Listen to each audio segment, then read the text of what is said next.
Okay, get this. Did you know that a lot of golfers, maybe even you, are throwing away shots on the green? Like 3 to 5 strokes every single round. That's a huge number. It really is. I mean, when I first heard that, I thought, wow, that's easily the difference between having a really good day out there and, well, a pretty frustrating one. Absolutely. It adds up incredibly fast. And here's the real twist, the kicker. It's usually not because of a bad grip or, poor alignment, Right. or even spending ages worrying about having the right putter, all those mechanical things we tend to obsess over. Yeah, the stuff we tinker with constantly. Exactly. Yeah. No, the real culprits, these stroke killers, Yeah. they're hiding somewhere else, often right under our noses. And once you see it, you really can't unsee it. It changes everything. That's precisely it. So our mission in this deep dive is basically to pull back the curtain on this often overlooked secret to better putting. Mm. And we're not just going to point out the problem, we're going to give you a simple, really actionable solution. And the best part, this isn't about grinding for hours on the practice green. It's more like a shortcut. A shortcut, yeah. Straight to more consistent distance control and, let's be honest, that much lighter scorecard we all want. Exactly. So, yeah, get ready for some insights that could genuinely change how you approach putting. Okay, so let's unpack this a bit. When most of us, find ourselves struggling on the greens, maybe leaving putts short all the time, or blasting them way past the hole, what's the first thing we do? We tinker. Right.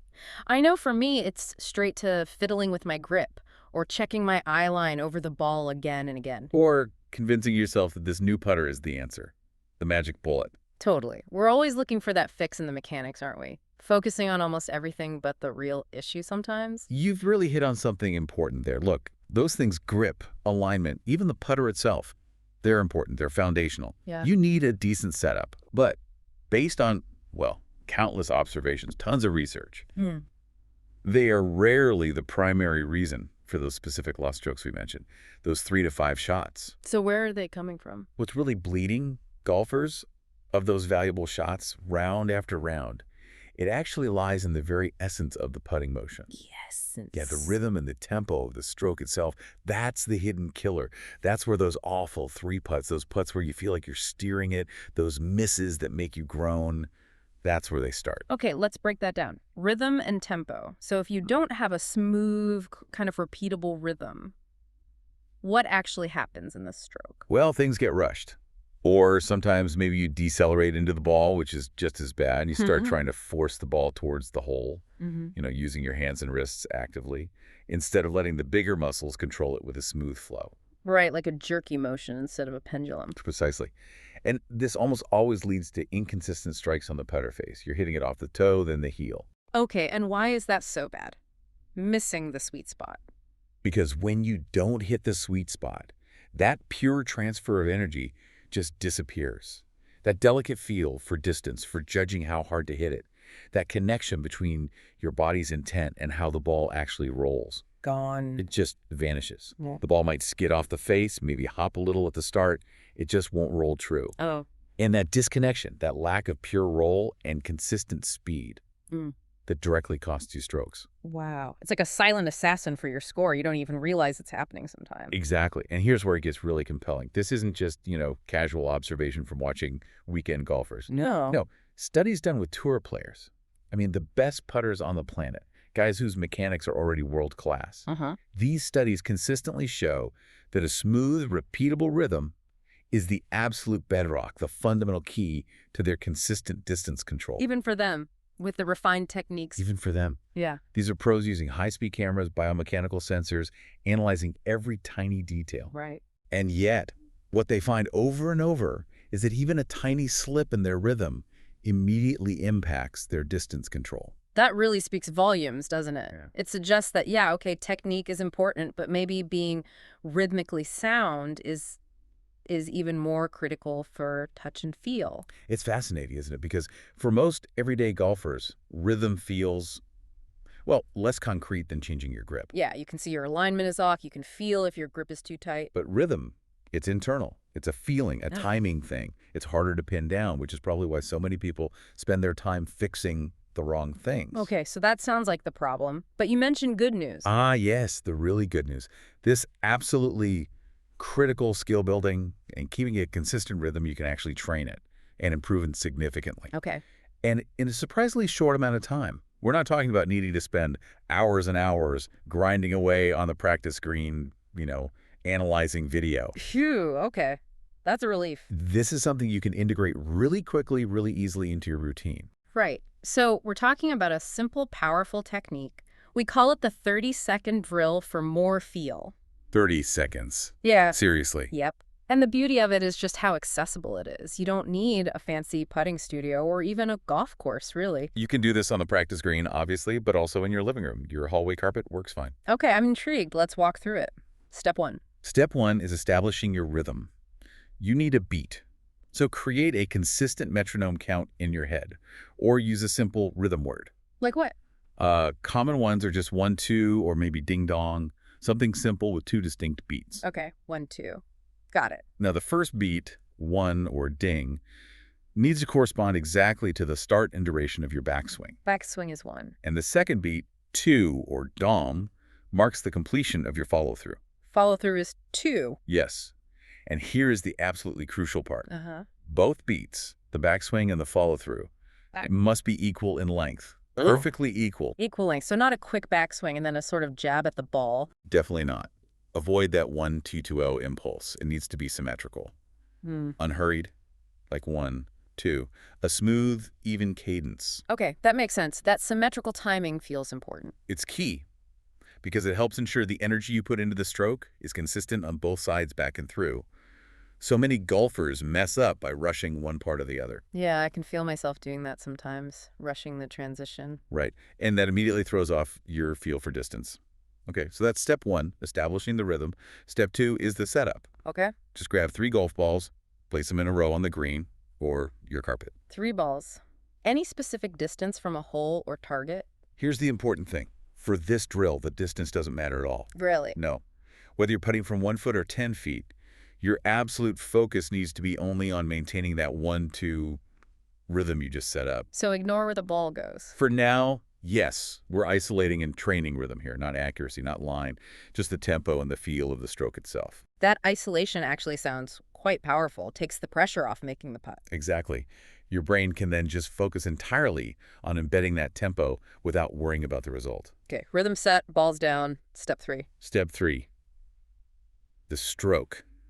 You're going to put all 3 balls, one after the other, using that exact same consistent rhythm you practiced in your head. Same rhythm for all 3. Got it. And this is vital. No steering, no trying to force the ball with your hands or wrists. Don't guide it. Let the rhythm do the work. Yes. Really try to visualize your stroke like a simple pendulum, like on a grandfather clock. Smooth back and forth. It just swings smoothly back and through. It doesn't speed up halfway, doesn't slow down abruptly. It maintains that perfect, effortless arc. Let your putter do the same thing. Allow it to swing. I like that pendulum analogy. It implies emotion driven by momentum, not effort. Precisely. Gravity and momentum. If you can replicate that effortless, consistent swing, your putter face will naturally come back to the ball with a consistent speed and on a good path, which leads to better strikes. Okay. Rhythm, setup, stroke like a pendulum. What's step 4? Step 4 is basically checking the feel. And this is where you start to notice the difference almost immediately. Yeah. After just a few sets of 3 balls, you'll start to feel it. Your body begins to sort of store that consistent tempo. It gets into your muscle memory, like learning a simple dance step. Okay. And what you'll see and feel is the balls starting to roll really cleanly, almost like they're rolling on their own power. A pure roll. A pure, true roll that comes from a consistent strike, Yeah. not a manipulated one. You're not hitting it anymore. You're just letting the rhythm propel it. So less hopping or skidding off the face. Exactly. You'll see the ball leave the putter face spinning nicely, end over end, almost right away. That's the sign of a good, rhythm-driven stroke. That sounds, well, achievable. Yeah. And pretty quick, like you said, 30 seconds. It really is. Now, what's truly fascinating here, and I think this is where people have those aha moments, is why. Why does such a simple drill work so incredibly well? It taps into some really core principles of how we learn movement, how our perception works. Yeah. Things we often ignore when we're just grinding on technique. Okay, let's get into that. The science behind it. Principle number 1. Principle 1, tempo over technique. Or maybe tempo enables technique. Look, a steady, ingrained rhythm automatically generates incredibly repeatable energy in your stroke. Repeatable energy. Okay. Think of it like a machine running at a constant speed. When your rhythm is smooth and the same every time, the speed of your putter head when it hits the ball becomes remarkably consistent. Ah, okay. Consistent impact speed. Yes, and that translates directly to consistent ball speeds coming off the putter face, Yeah. which, as every golfer knows, is absolutely paramount for distance control. Right. Control the speed, control the distance. If your ball speed is always the same for a given length of rhythmic swing, you drastically cut down on having to consciously think about how hard to hit it. So your body just knows. Your body just knows, because the rhythm dictates the speed. It frees up your mind, lets the stroke feel more natural, more intuitive. It means more putts finishing near the hole.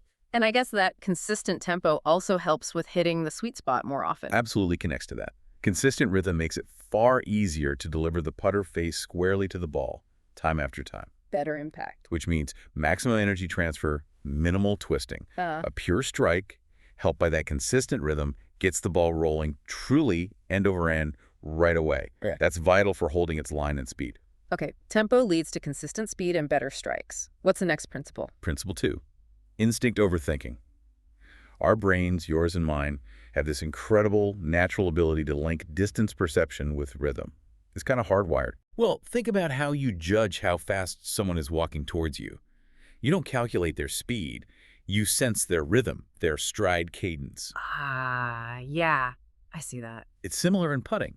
When you have smooth, consistent swing rhythms, your distance control starts to feel intuitive. It's less of an analytical struggle. Less calculation. Far less. You're not consciously processing green speed, break slope, and trying to compute the force needed.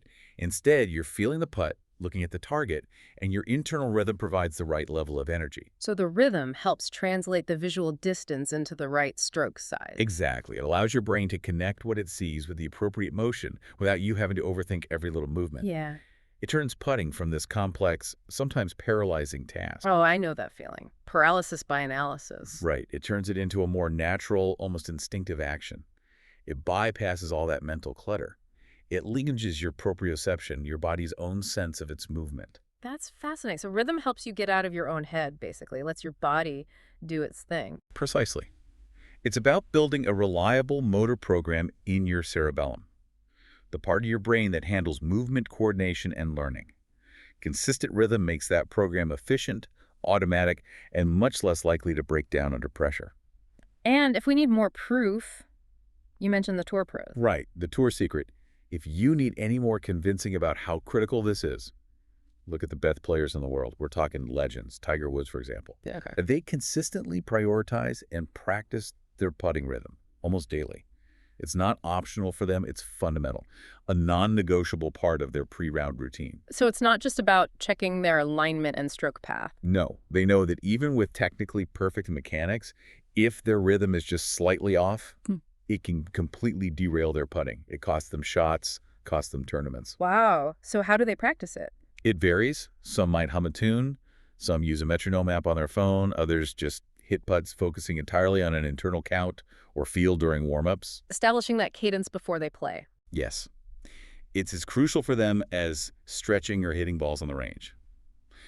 They've learned, the hard way probably, that rhythm is the absolute bedrock of reliable putting. And there's a saying among pros, isn't there? Indeed. You hear it a lot. Rhythm gives control.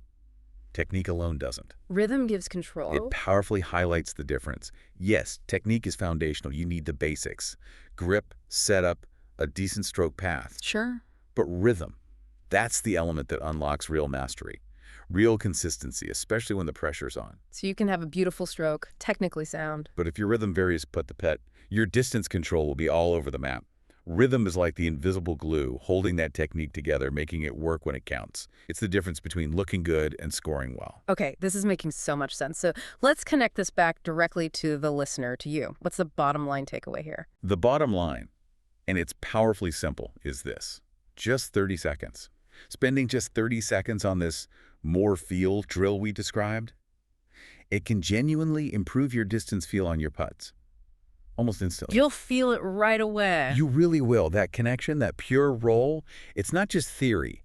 It's something tangible you can experience very quickly. And the longer-term impact. If you actually make this a habit. Well, if you incorporate this regularly, maybe just a minute or two before you play, or even a few times a week at home, Yeah. the long-term benefit is truly profound. You will see fewer of those dreaded three putts. Guaranteed. Fewer three putts. Music to my You'll ears. start hitting putts with consistent speed, leaving yourself those easy tap-ins more often, and ultimately, you'll just watch your scores start to drop. And that's directly from taking back those, what, 2, 3, maybe even 5 strokes that rhythm inconsistencies might be costing you right now. Exactly. It's finding strokes you didn't even know you were losing. So this whole deep dive really shows that focusing on rhythm and tempo, maybe more than just obsessing over tiny mechanical tweaks, that's the real secret weapon for better putting. It really is. It's about finding that smooth, natural flow that lets you bypass all the overthinking and just taps into your body's amazing ability to feel distance. And this makes me wonder, it raises a bigger question maybe. Oh. How often do we, in other parts of life, maybe work or creative stuff or just daily tasks, how often do we overcomplicate things?